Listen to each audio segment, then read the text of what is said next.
Tenemos a la doctora Yana Rojas. Ella es abogada y politóloga, maestra en Derechos Humanos y Cultura de Paz. Está trabajando ya en la temática por más de 10 años en justicia penal para adolescentes concretamente.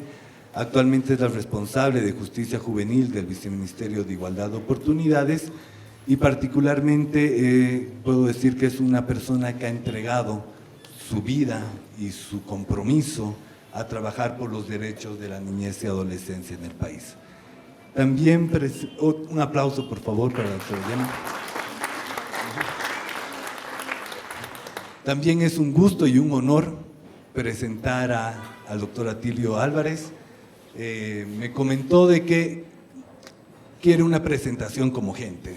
Entonces, sé que ya ha sido presentado ayer, ha sido presentado también hoy día en la mañana. Esta ya sería su tercera presentación, entonces me voy a concentrar tanto en este rol tan importante, tal vez uno de los defensores públicos más importantes y que más está influyendo en la construcción de sistemas especializados en nuestra región y en el mundo, y sobre todo una persona a la que admiro y aprecio mucho, tanto por el aporte que ha traído a Bolivia desde hace varios años, ya son 4 años desde la primera vez creo que viniste, y que desde ese momento ha impactado fundamentalmente en varios de los procesos que se han ido realizando.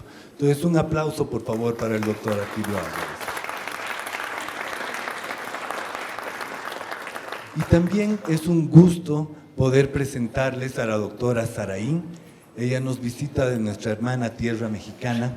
Ella es abogada de profesión, máster en Derecho y además es directora de Justicia Juvenil Internacional.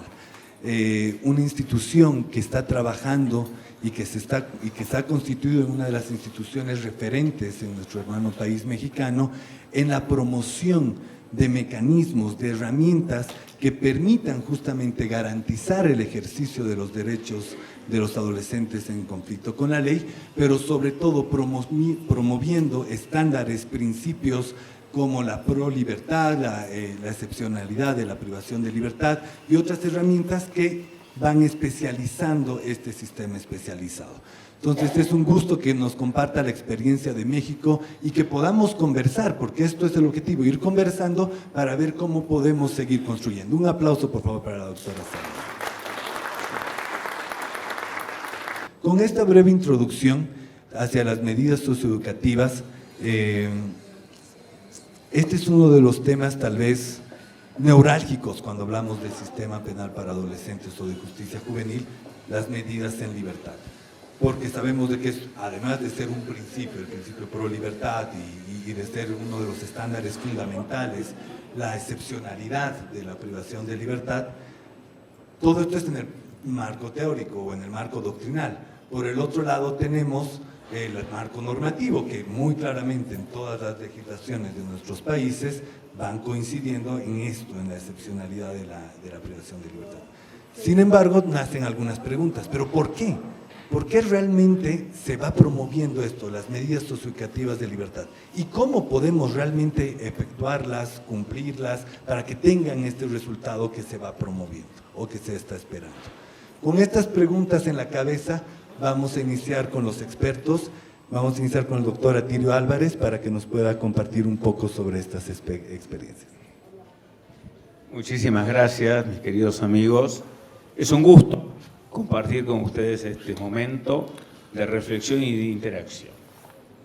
Lo empezamos con música, me la cortaron, ya tengo un músico arriba, me cortaban junto cuando estaba digitando La Artillera, un motivo popular, usted sabe quién lo escribió, que se hizo en los fogones del quinto de artillería con base en Salta, cuando en 1879 se estaba preparando para salir a luchar junto a los hermanos bolivianos, junto a los hermanos peruanos.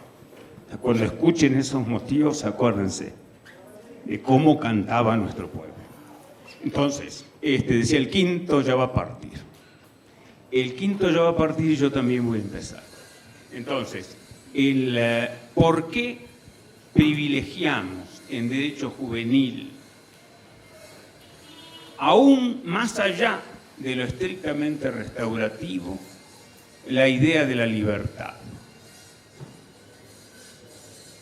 Me tocó en ese congreso que hace 10 años se hizo en Lima, había 7 conferencias centrales, digamos, 2 europeos, un americano, un norteamericano, 2 latinoamericanos, vamos haciendo un eje, y me tocó justamente este tema. Está escrito en uno de los números, no me acuerdo cuál, de justiciaparacrecer.org. Ahí van a tener uno tras otro, desde gente de Lovaina, o sea, fuimos armando cada uno de una formación distinta, pero coincidíamos en el tema del valor de la libertad. ¿Por qué? Porque solamente en libertad las conductas cambian realmente. En sistemas de privación de libertad o en sistemas bajo amenaza de privación de libertad, los cambios pueden ser falsos, también pueden ser sinceros, pero tenemos grave riesgo de que la adecuación de conducta sea solamente un aprovechamiento de circunstancias. Por eso solamente avanza sobre el núcleo central de la conducta agresiva, de la conducta reñida con lo social, de la infracción. Y si me permiten usar una palabra que yo no uso habitualmente, del delito juvenil, para que todos entiendan, sobre todo el político, desde la libertad misma y desde la transformación profunda de los chicos, de su entorno, de su familia, de su comunidad.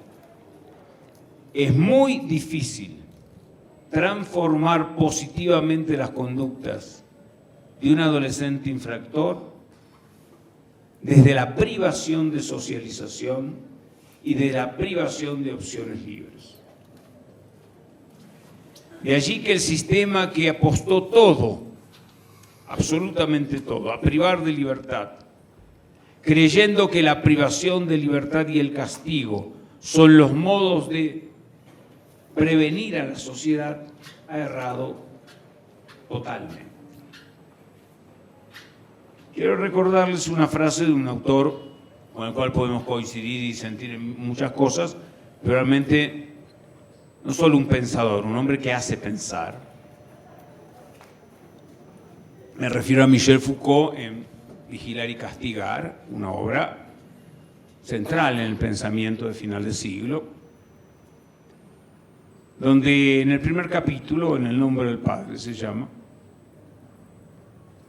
primera página, segunda, nos hace a los abogados sobre todo reflexionar del siguiente modo: en todos los estudios, las doctrinas y los proyectos del derecho penal liberal, fundamentalmente lo que se fue gestando con Beccaria a partir de la Revolución Francesa, de la época fundacional del derecho penal moderno, no se advierte la intención de castigar menos, sino la intención de castigar mejor, de castigar atenuadamente quizás, pero de modo más universal, de constituir al castigo como connatural al cuerpo social. Le debo errar en una coma más o menos. ¿Cómo nos hace pensar que en realidad el derecho que nosotros aprendimos, y que no debemos dejar de aprender, porque son las bases mismas, llevaba íncita la idea de delito, teoría del delito y de la teoría de la pena? Casi era imposible pensar el derecho penal sin esas dos visiones. Y en la pena, y en esto por supuesto Foucault avanza muchísimo, aparece la idea de la pena privativa de libertad como la reina del derecho. En el derecho antiguo, la privación de libertad era la medida de seguridad para esperar el juicio, porque la pena no era prisión, la pena era de muerte, de azotes, de destierro, La cárcel del Renacimiento, la cárcel que llegó a Latinoamérica con los españoles, es una cárcel de procesados. Usted me va a decir, y lo sigue siendo. Casta le viene al galgo, claro. La cárcel fue cárcel de procesados porque la pena no era la privación de libertad, eran otras formas de pena, remar en las galeras del rey. La mutilación, penas horribles. ¿Qué sucede en ese momento del derecho penal que nos forma la cabeza, el derecho penal de la Revolución Francesa, para decirlo más o menos en términos históricos? Aparece la privación de libertad como pena. ¿De dónde viene esta idea? Nos remontaría a un estudio muy profundo de cómo una sociedad puede pensar que privando de libertad enseño a vivir en libertad. Hay algo de contradictorio, ¿no es cierto? Enseño a ver la luz poniéndola a oscuras. Con los adolescentes, como solemos llamar ahora, en muchas épocas de la historia de estos temas se llamaban menores, en otros llamamos niños, sobre todo en los documentos internacionales. Recordemos que Convención de Derechos del Niño es hasta los 18 años.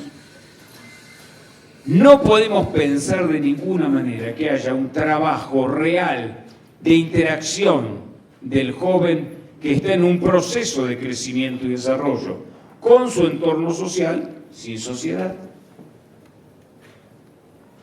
Y alguien me dice, no, sociedad y siempre, claro que sí. Pero si yo conformo la sociedad de los que están presos, lo que voy a lograr es la adaptación a la sociedad de los que están presos.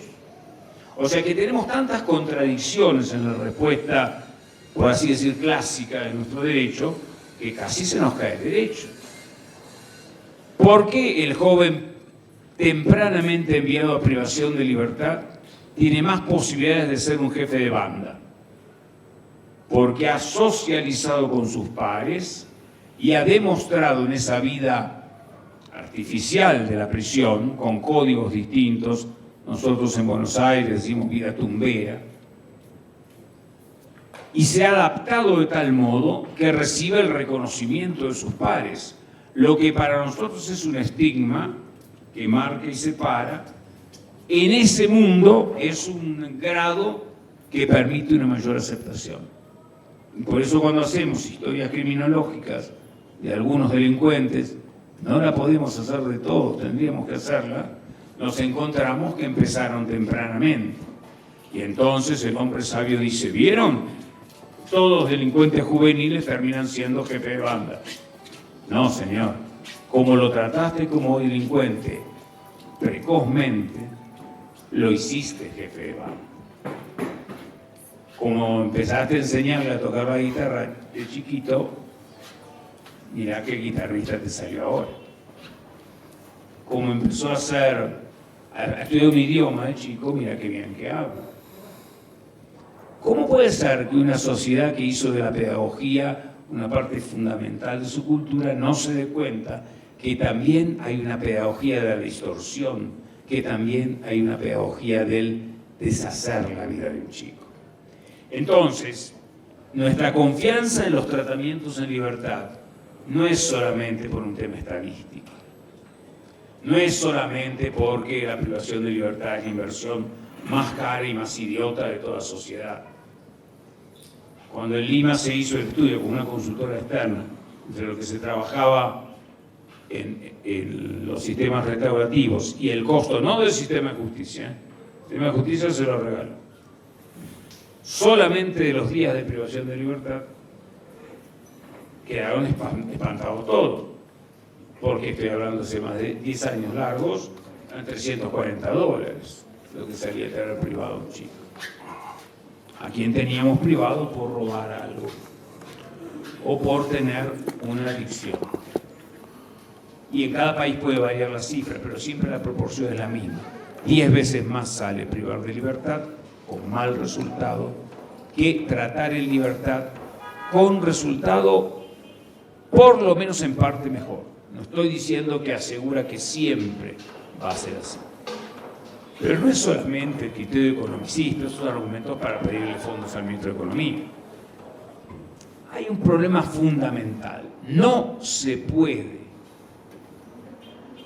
educar sin un mínimo básico de libertad personal en el que se integra como sujeto en la relación de aprendizaje.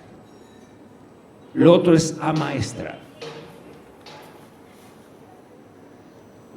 Y nuestros adolescentes no son amaestrados con formas como domamos un animal. Nuestros adolescentes tienen que ser educados profundamente. Esto es algo más que la educación formal en la cual yo he participado como maestro, no. Educar profundamente en los actos y en la bondad de los actos y en el reconocimiento del acto positivo frente al acto negativo. Todos los programas que no son una lista cerrada, a veces uno ve los códigos y ponen A, B, C, D.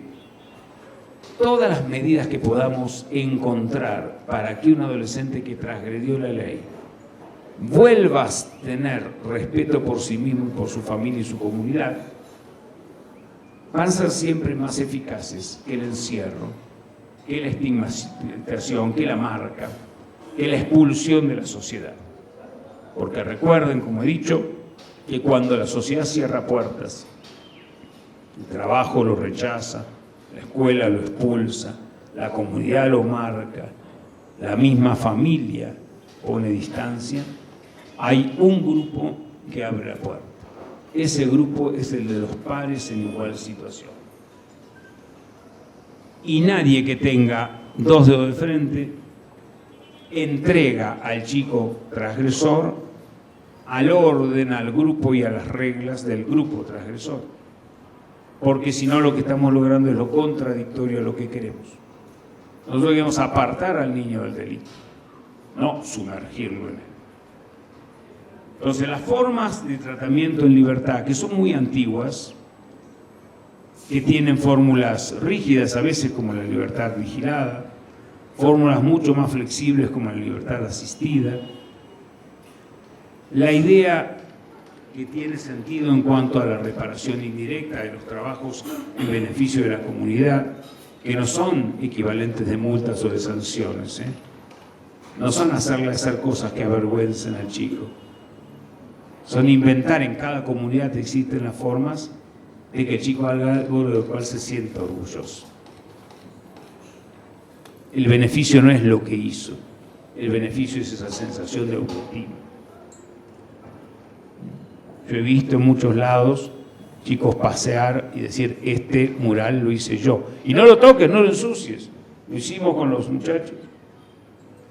Porque volcó su creatividad en él. O tantas otras cosas.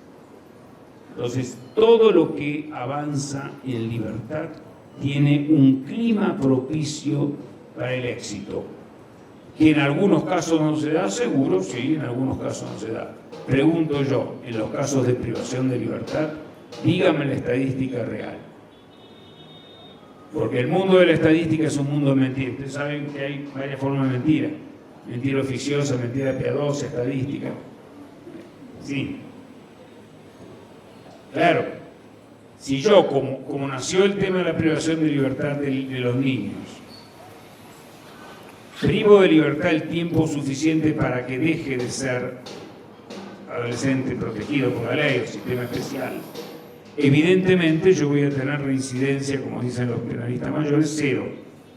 Si yo a todos los tengo hasta los 18 años preso, no voy a tener hasta los 18 años otro tema. Pero yo hago la estadística de seguimiento en la Corte Superior. ¿Qué pasa después de los 18? No, esa no se hace. Esa se hace a la inversa. De 1000 presos que tengo en cada cárcel, 600 y pico tuvieron causa de menor. Y entonces la reinterpreto. Haga lo que haga, van a terminar en la cárcel. Gran falacia, Lo que yo tengo que decir, no sirvió en esos 600 la privación de libertad temprana, sino al contrario, empeoró la situación y lo confirmó en el delito. y estas son estadísticas más o menos de la provincia de Buenos Aires, a nivel nacional poco menos, en Córdoba y Rosario igual que en provincia, Mendoza muy calladita, más todavía. Estoy hablando de la colega con el compatriota, porque en todas casas se cuecen habas y en la mía a calderadas. Cuando venga un argentino a hablar loas de Argentina, no le crean. ¿Conmigo sí? No, por eso yo no hablo loas de nada, estoy diciendo estadísticas de fracaso. Lo que sí crean es el que viene a poner los problemas en común o el que viene a poner las preocupaciones en común. Le dije de argentino, le digo de sueco también, ¿eh? Quien dice en mi país no hay ningún problema, o hace mucho que no está en su país.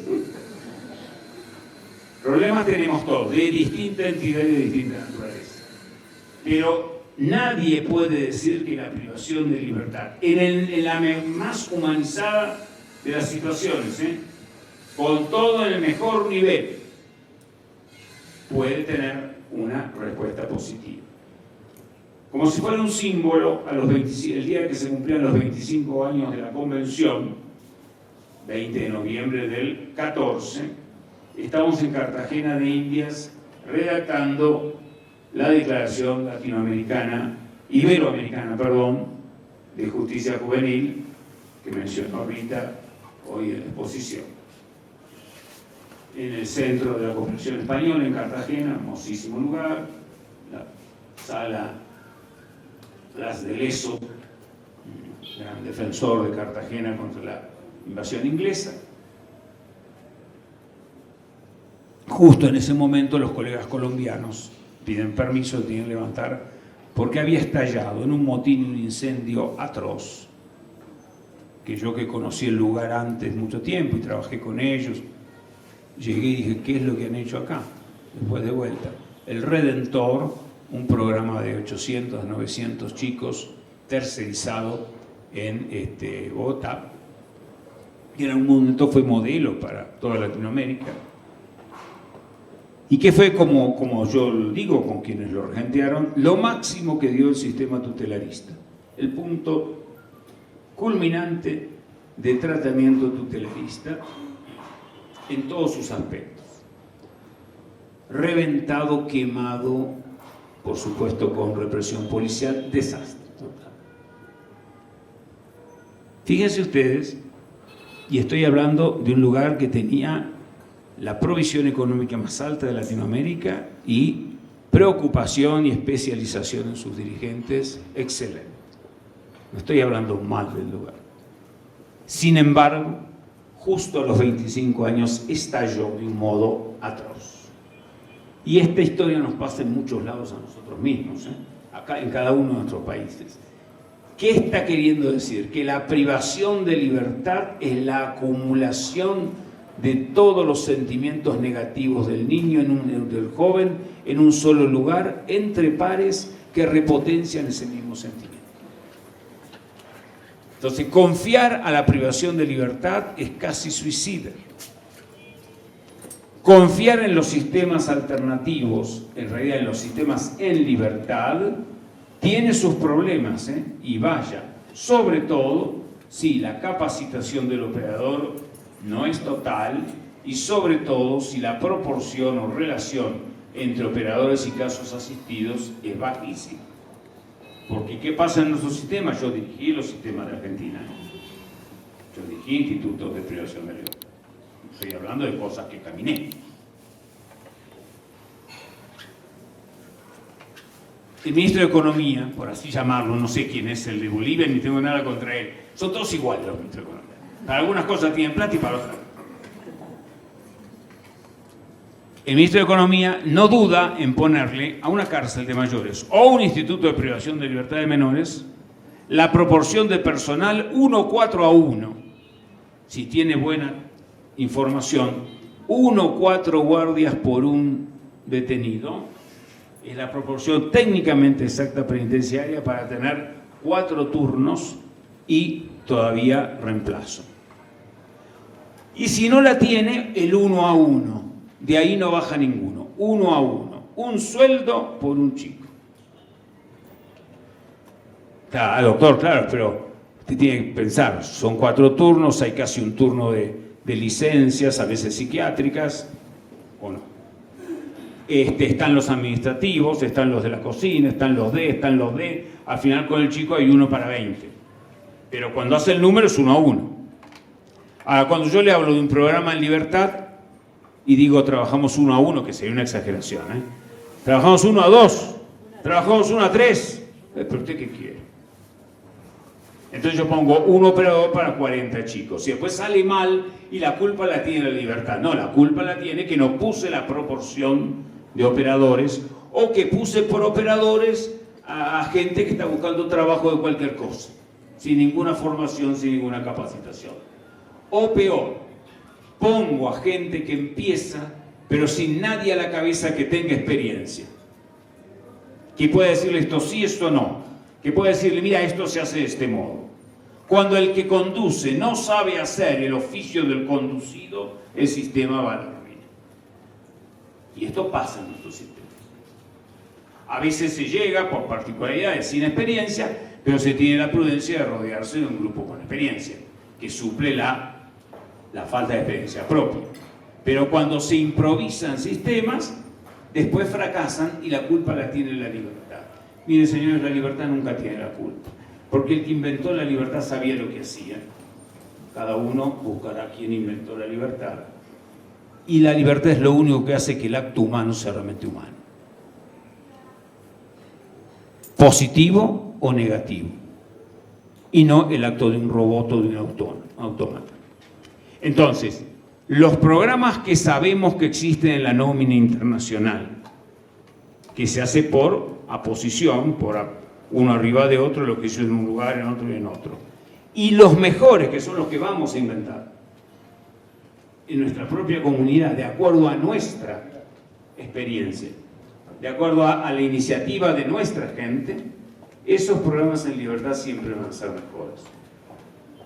Lo que sí les pido a quienes están organizando, y estoy muy, muy contento de ver que en pocos años Bolivia ha comenzado a trajinar este sendero de piedras, no es un sendero asfaltado, es un sendero duro, mantengan siempre la especialización, la formación permanente. Acá el que cree que ya sabe todo, perdió. Se engaña totalmente.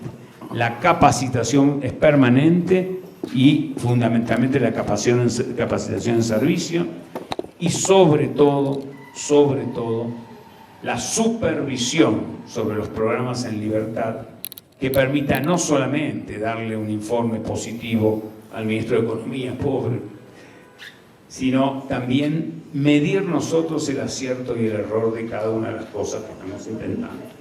Por lo que en un lado anda bien, en otro anda mal. ¿Por qué? ¿Por qué? Y ustedes paseños me van a entender. Viejo maestro de grado, ¿a cuánto hierve el agua? A 100 grados. Mentira. ¿A cuánto hierve el agua en La Paz?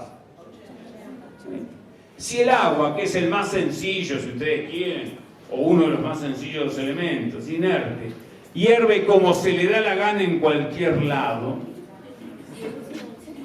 ¿cómo va a responder el adolescente en plena ebullición también con ese ingrediente intrínseco, excepcional, valiosísimo, el que nosotros queremos para nosotros mismos y debemos querer para nuestro pueblo y para nuestros niños, que es la libertad? Muchísimas gracias.